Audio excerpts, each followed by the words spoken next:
Hello everyone, welcome back to my channel. चलिए शुरू करते हैं आज का पार्ट। लास्ट पार्ट में हमने देखा था कि विंग लंजा से प्यार करता है पर लंजा उसे इग्नोर करता है। इनफैक्ट लंजा ने उसे हर्ट भी किया था, तो विंग ने डिसाइड कर लिया था कि वो गिव अप कर देगा। एंड तभी विंग एंड जेबोचुन का मैरिज फिक्स हो गया। तो विंग ने डिसाइड कर लिया कि वो अब मूव ऑन कर लेगा। अब ऐसा ही दिन बीता जा रहा था। जेबोचुन एंड विंग के बीच में लेटर एक्सचेंज स्टार्ट हो गया था, क्योंकि एल्डर्स चाहते थे कि वो दोनों एक दूसरे को और भी ज़्यादा जान ले शादी से पहले। तो वो दोनों एक दूसरे को लेटर्स लिखते थे। बट विंग ने नोटिस किया कि जेबोचुन के हर एक लेटर्स में ज़्यादातर बातें लांगवांग जी का, जूनियर डिसिपल्स का एंड लान कुरेन का होता था, स्पेशली लांगवांग जी का। लेटर्स में लंच के बारे में पढ़ के विंग को और भी ज़्यादा फ्रस्ट्रेटेड फील होता था, उसे और भी ज़्यादा तकलीफ होता था। उसे पता है कि जेबोचुन चाहते हैं कि वो उसके फैमिली को और भी ज़्यादा जान ले, स्पेशली उसके फ्यूचर ब्रदर इन लॉ को। बट लंचा को ऐसे ब्रदर इन लॉ सोच के ही विंग को और भी ज़्यादा हर्ट होने लगा। वो लंचा को कैसे फेस कर पाएगा, वो लंजे से कैसे मिल पाएगा। ऐसे ही दिन जाता रहा। अब स्प्रिंग आ गया। Uncle Jiang and Jiang Chang को क्लाउडियस जाना था कुछ काम के लिए एंड कुछ दिनों के लिए रहना था, तो वो लोग विंग को भी लेकर गए। विंग जाना नहीं चाहता था, बट मैडम यू ने एंड बाकी सब ने फोर्स किया, तो विंग को भी जाना पड़ा। जब वो लोग गुसू पहुँचे, सारे डिसिपल्स ने उन्हें बो किया। Jiang Chang and uncle Jiang काम के लिए लान कुरन के पास चले गए एंड विंग आसपास ऐसे ही घूमता रहा, ठीक वैसे ही जैसे वो स्टूडेंट लाइफ में घूमा करता था। वो आसपास घूम के हर एक चीज़ देखने लगा। कुछ भी चेंज नहीं हुआ है, सब चीज़ सेम ही है। ऐसे ही घूमते घूमते वो लाइब्रेरी के सामने पहुंच गया एंड लंच के बारे में याद करने लगा। उसे याद आने लगा कि उसने लंजा को कितना परेशान किया है, उसने लंजा को कितना चिढ़ाया है। एंड लंजा हमेशा गुस्सा हो जाता था, उसे रिडिक्यूलस या फिर सेमलेस बुलाता था एंड विंग ज़ोर ज़ोर से हंसता था। ये सोच के विंग को बहुत ही अच्छा लगने लगा। वो इतना खो गया था कि उसने नोटिस भी नहीं किया कि उसके सामने कोई खड़ा है। तभी लंजा ने कहा, विंग। लंजा कैसे वॉइस सुन के विंग बिल्कुल शॉक्ड हो गया। उसका हार्ट बीट स्टॉप हो गया। वो लंजा को देखने के लिए अभी रेडी नहीं है, पर लंजा अब उसके सामने है। वो अब इसे इग्नोर नहीं कर सकता। उसने कहा, हेलो लंजा, कैसे हो तुम। विंग अपनी इमोशन को कंट्रोल करने की कोशिश कर रहा था, बट लंचा का एक्सप्रेशन बहुत ही अनरीडेबल था। विंग को कुछ समझ में नहीं आया। लंचा ने कहा, मैं ठीक हूँ। विंग ने नोट किया और कहा, अच्छी बात है। अब वो दोनों साइलेंट थे। बहुत ही ऑकवर्ड सिचुएशन था। उन दोनों को समझ में नहीं आ रहा था कि क्या बात किया जाए। विंग को कुछ समझ में नहीं आ रहा, ना वो वहाँ पर खड़े रह सकता था और ना ही वो वहाँ से जा सकता था। बहुत ही ऑकवर्ड सिचुएशन था। तभी लंचा ने कहा, विंग। लंजा कैसे वॉइस सुन के विंग को थोड़ा अजीब लगा। उसे लगा शायद लंजा सैड है। उसने कहा, हाँ। लंजा ने कहा, तुमने क्यों। इससे पहले लंजा कुछ कहता, वहाँ पे जेबोचुन आ गए। जेबोचुन ने उन दोनों को बहुत ही ऑकवर्ड सिचुएशन में देखा। जेबोचुन ने कहा, ओह आशियन, तुम ऑलरेडी यहाँ पर हो। देन जेबोचुन ने लंजा को कहा, वांग जी, तुम भी यहाँ पर हो, क्या तुम हमें ज्वाइन करना चाहोगे। हम माउंटेन के पास जा रहे हैं। तभी विंग को याद आया जेबोचुन के लास्ट लेटर के बारे में। वहाँ पे जेबोचुन ने लिखा था कि विंग को ऑर्चिड रूम के पास वेट करने के लिए, ताकि वो दोनों थोड़ा टाइम स्पेंड कर सके। लंजा ने अपने हेड को शेक किया और कहा, it's okay, please excuse me. ये बोल के लंजा पास से जाने लगा। लंजा कैसे जाते हुए देख के विंग को थोड़ा रिलीफ तो फील हुआ, बट पेन भी फील हुआ। जाते वक्त लंजा ने पीछे मुड़ के एक बार विंग को देखा। उसने देखा कि जेबोचुन विंग को वहाँ से लेके जा रहे हैं। जेबोचुन विंग को माउंटेन के पास लेकर आए। विंग ने देखा वहाँ पे बहुत सारे रैबिट्स थे। ये देख के विंग बहुत ही ज़्यादा शॉक्ड हो गया, क्योंकि क्लाउड रेसेस में पेट्स रखना मना है। एंड यहाँ पे इतने सारे रैबिट्स है, ये सब आए कहाँ से। तभी जेबोचुन ने कहा, अंकल ने इन्हें इस माउंटेन में अलाउड किया है, क्योंकि ये माउंटेन बिल्डिंग के पार्ट नहीं है, तो दैट्स वाई। एंड जूनियर्स इनका ख्याल रखते हैं एंड वांग जी भी इनका कंपनी बहुत ही इंजॉय करता है। ये सुन के विंग को बहुत ही अच्छा लगा। वो इमेजिन करने लगा कि लंजा इन रैबिट्स के साथ है एंड रैबिट्स के साथ खेल रहा है। ये इमेजिन करते हुए विंग को बहुत ही अच्छा लगने लगा। उसे याद आया कि एक बार उसने लंजा को एक ब्लैक एंड एक वाइट रैबिट्स गिफ्ट किया था। शायद वो रैबिट्स भी इनके साथ ही है, बट ये सारे रैबिट्स एक ही जैसे दिखते हैं। तो विंग को कुछ समझ में नहीं आ रहा था कि वो दोनों रैबिट्स कौन सा है। वो इमेजिन कर रहा था लंजा रैबिट्स के साथ खेल रहा है, वो हंस रहा है, वो खुश है। विंग ने एक रैबिट को अपने हाथ में ले लिया उसने रियलाइज़ भी नहीं किया कि कब उसके आंखों से आंसू निकलने लगा। उसे तब रियलाइज़ हुआ जब ज़ेबोचुन ने उसके आंखों से आंसू पोंछा। विंग को थोड़ा असम्ड फील हुआ। ज़ेबोचुन उसे एक ट्री के पास लेकर गए एंड ज़मीन पे बैठा दिया एंड देन ज़ेबोचुन ने अपने फेस को टर्न कर लिया। विंग को समझ में आ गया कि ज़ेबोचुन चाहते हैं कि विंग अपने आप को शांत करे, इसलिए ज़ेबोचुन अपने आप को टर्न कर लिया ताकि विंग अपने आप को शांत कर सके। कुछ टाइम बाद ज़ेबोचुन ने फिर से विंग की तरफ टर्न किया। विंग के गोद में आए भी वो रैबिट था। जब विंग ने ज़ेबोचुन की तरफ देखा, उसने देखा कि ज़ेबोचुन ने अपने हेयर को बिल्कुल लंचे की तरह टाई अप किया है। ज़ेबोचुन ने कहा, मुझे लगा कि अगर मैं लांगवांग जी की तरफ दिखूंगा तो शायद तुम मुझसे और भी ज़्यादा कंफर्टेबली बात कर पाओगे, ठीक है ना अब? ये बोल के वो ज़ोर ज़ोर से हंसने लगे। इस हंसी को देख के विंग सोच रहा था कि वो लंचा को भी ऐसे हंसते हुए देखना चाहता था, एटलीस्ट एक बार ही सही, बट ऐसा कहीं भी नहीं हो सकता। विंग ने अपने फियांसे की तरफ स्माइल किया। उसे फील हुआ कि उसका फियांसे बहुत ही अच्छा है, जो उसके लिए स्माइल करता है, उसका केयर करता है, बट फिर भी उसके मन में तो सिर्फ लंजा ही है। इस तरफ लंजा कॉरिडोर से जा रहा था लाइब्रेरी की तरफ, तभी वहाँ पे जियांग चंग मिला। लंजा को लगा शायद जियांग चंग विंग का वेट कर रहा है। उन दोनों ने एक दूसरे को ग्रीट किया। उन दोनों ने एक दूसरे से बात नहीं किया। इससे पहले कि लंजा वहाँ से जाता, जियांग चंग ने कहा, सो क्या तुम अपने फ्यूचर ब्रदर इन लॉ से मिले हो लांगवांग जी? ये सुन के लंजा थोड़ा शॉक्ड हो गया। उसे थोड़ा अजीब लगा। उसने सोचा भी नहीं था कि जियांग चंग इस बारे में बात करेगा। जियांग चंग ने कहा, मैं झूठ नहीं बोलना चाहता, बट जब वो लेटर हमारे पास आया हम बहुत ही सरप्राइज्ड हो गए थे। हमने कभी सोचा भी नहीं था कि गुसु वही वुशियन को एक्सेप्ट करेगा, आई मीन मैरिज के लिए, क्योंकि वो इतना परेशान करता है। जब वो स्टूडेंट था तब उसने कितना परेशानी क्रिएट किया था। वो एक ट्रैवल मेकर है एंड ये सब इतनी जल्दी हो गया। जो भी हो, क्या तुम्हें भी ये सेम चीज़ नहीं लगता? लंचा ने कहा, विंग बुरा इंसान नहीं है। ये सुन के जियांग चंग को थोड़ा अजीब लगा कि लंचा विंग के लिए बात कर रहा है।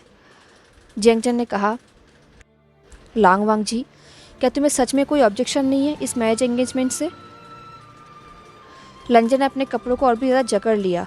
उनके बीच में एक अजीब सा साइलेंस था। जियांग चंग लंचा को देखने लगा। देन उसने कहा, फ़ाइन, मुझे समझ में आ गया। मुझे लगता है कि मैंने तुम्हारे यहाँ विभूषण के बारे में जो कुछ भी सोचा है वो सब गलत था। नेवर माइंड देन, मैं जाता हूँ। इससे पहले कि वो वहाँ से जाता, लंचा ने कहा, वेट, क्या? मेरा मतलब तुम क्या कहना चाहते हो? जियांग चंग ने कहा, हाँ। लंचा ने कहा, तुमने अभी कहा ना कि तुम मेरे एंड विंग के बारे में गलत थे, तो इसका क्या मतलब है? ये सुन के जियांग चंग को बिलीव नहीं हो रहा था। उसे पता है कि विभूषण एक बेवकूफ़ है, बट लांगवांग जी वो भी नहीं समझ पाया। जियांग चंग ने कहा, ओह हाँ, मुझे लगा था कि तुम दोनों के बीच में फीलिंग्स है। मेरा मतलब तुम्हारे मन में विभूषण के लिए फीलिंग्स है, क्योंकि जिस तरीके से तुम उसे पुश करते थे एंड पुल भी करते थे, हमें लगता था कि ये बहुत ही कॉमन है एज अ कपल। हाँ, हमें पता है कि विभूषण के मन में तुम्हारे लिए फीलिंग है, वो तुम्हें पसंद करता है, बट तुम दोनों को देख के लगता था कि तुम दोनों इतने साल से एक दूसरे के साथ फ्लर्टिंग कर रहे हो। बट आई गेस मैं गलत था, मुझे माफ़ करना। अब इन सब का कोई मतलब नहीं, वो अब तुम्हें परेशान नहीं करेगा। ये बोल के जियांग चंग वहाँ से जाना चाहता था, बट लंचा के फेस देख के जियांग चंग को थोड़ा अजीब लगा। लंचा ने पूछा, विंग मुझे पसंद करता है? जियांग चंग शॉक्ड हो गया। उसने कहा, नो ऑफेंस लांगवांग जी, बट तुम्हें क्या लगता है वो तुम्हें इतने साल से इतना परेशान क्यों कर रहा था एंड तुम्हारा अटेंशन पाने के लिए इतना कोशिश क्यों कर रहा था? अगर वो सिर्फ तुम्हें परेशान करना चाहता तो वो एक हफ्ते में बोर हो जाता। ये सुन के लंचा बिल्कुल ही शॉक्ड हो गया। वो विंग को याद करने लगा, उसके हर एक बातें। इसका मतलब विंग उसे सच में पसंद करता है? लंचा ने कहा, देन उसने इस शादी को मंजूर क्यों किया? जियांग चंग ने कहा, सिंस ऑब्वियसली तुम उससे हेट करते हो, तो आई थिंक उसने मूव ऑन करने का डिसाइड कर लिया था। अब मुझे ये मत बताना कि तुम भूल गए हो कि लास्ट टाइम तुमने उसके साथ कैसा बिहेव किया था। ये सुन के लंचा बिल्कुल साइलेंट हो गया एंड ये देख के जियांग चंग को बहुत ही अजीब लगा। लंचा ने एक बार अपनी आंखें बंद किया, एक बार ओपन किया। जियांग चंग सोच रहा था कि उसने ऐसा क्या कह दिया कि लंचा ऐसा रिएक्ट कर रहा है। तब उसे रियलाइज़ हुआ, क्या लांगवांग जी भी? जियांग चंग ने पूछा, लांगवांग जी, अब मुझे ये मत बताना कि तुम भी विविशन को पसंद करते थे। ये सुन के लंजन ने अपना आइज़ क्लोज़ किया और कहा, मैं आई भी करता हूँ। ये सुन के जियांग चैंग बिल्कुल शॉक्ड हो गया। उसे समझ में नहीं आ रहा था कि वो कैसा फील करे। क्या वो लंजा के लिए पीटी फील करे या फिर अपने भाई के लिए। एक तरफ वो लांगवांग जी को एक पंच करना चाहता था उसके साइलेंस के लिए, उसने कहीं भी विविशन से ढंग से बात नहीं किया। एंड दूसरी तरफ वो विविशन को पंच करना चाहता था क्योंकि वो इतना फ्लर्ट करता है कि कोई भी उसके एफेक्शन को सीरियसली नहीं लेता। जियांग चैन ने कहा, यू नो व्हाट, मैं वो इंसान नहीं हूँ जिसके सामने तुम्हें ये बात कहना चाहिए। तुम्हें इसे उसके सामने कहना चाहिए था। जो भी हो, मैं यहाँ से जाता हूँ। जियांग चैन वहाँ से जाने लगा क्योंकि उसे बहुत ही सफोकेटिंग फील हो रहा था। वो सोच रहा था कि लांगवांग जी अभी रो रहा है। अगर रो रहा है तो अच्छी बात है। उसने भी विविशन को बहुत रुलाया तो उसे भी रोना चाहिए। अब इवनिंग को विविशन एक ट्री के नीचे खड़ा था। ये वही ट्री था जहाँ पे वो एंड लांगवांग जी फर्स्ट टाइम मिले थे। तब वो दोनों 15 साल के थे। विंग ने उस ट्री के नीचे एक बॉक्स को डक करके रखा था। उसने उस बॉक्स को बाहर निकाला एंड स्माइल करने लगा। उसने उस बॉक्स को ओपन किया। वहाँ पे बहुत सारे चीज़ थे।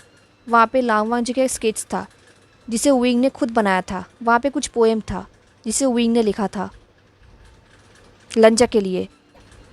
कुछ नोट्स भी थे एंड बहुत सारे चीज़ें थे।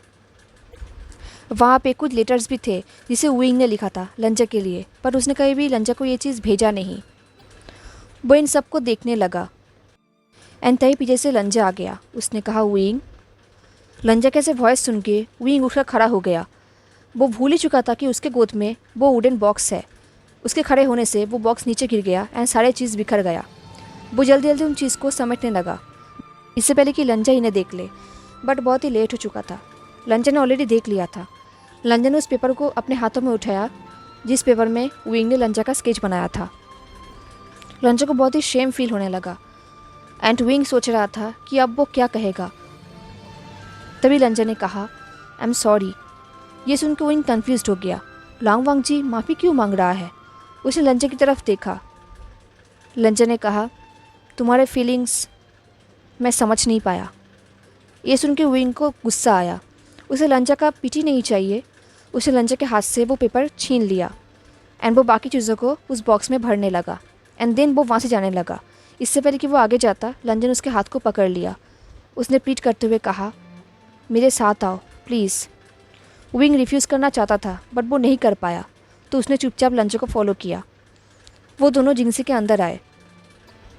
विंग सोच रहा था शायद यही लास्ट टाइम है जब वो लंजा के साथ ऐसे फ्रेंडली बात कर रहा है। शायद इसके बाद ऐसा कहीं भी नहीं होगा। लंजा विंग के पास एक बॉक्स लेकर आया और कहा, इसे ओपन करो। विंग ने लंजा के हाथ से वो बॉक्स लिया एंड उसने ओपन किया। उसने देखा कि उसके अंदर बहुत सारी चीज़ें हैं। कुछ प्रिजर्व्ड फ्लावर्स है, कुछ नोट्स हैं, एक हैंडकरचीफ है, एक ड्राइंग पेपर है, एक रेड रिबन है एंड कुछ लेटर्स है।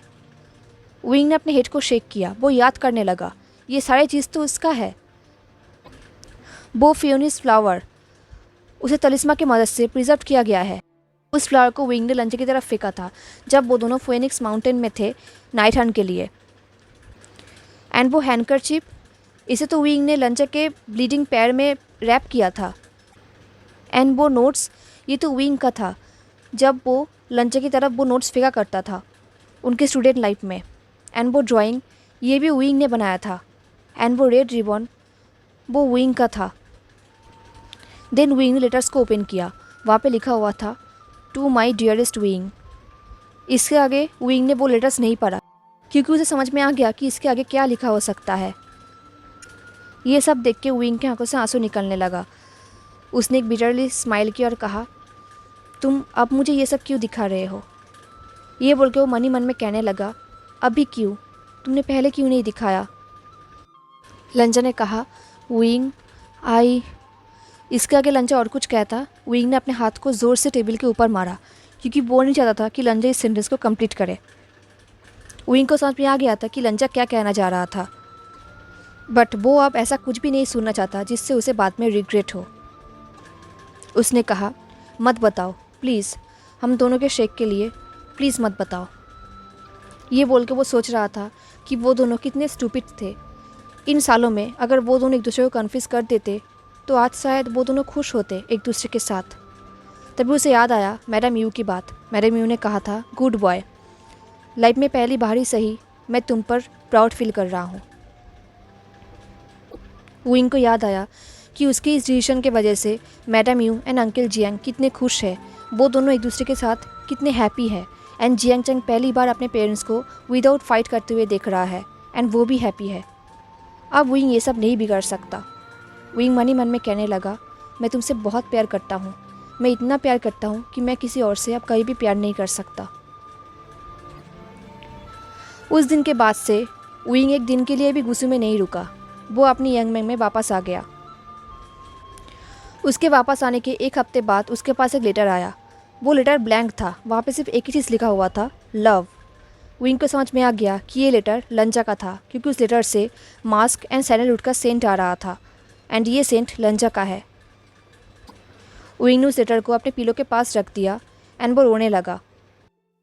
एंड देन वो सपने में देखने लगा कि लंजा उसे चिल्लाकर बोल रहा है, विंग आई लव यू।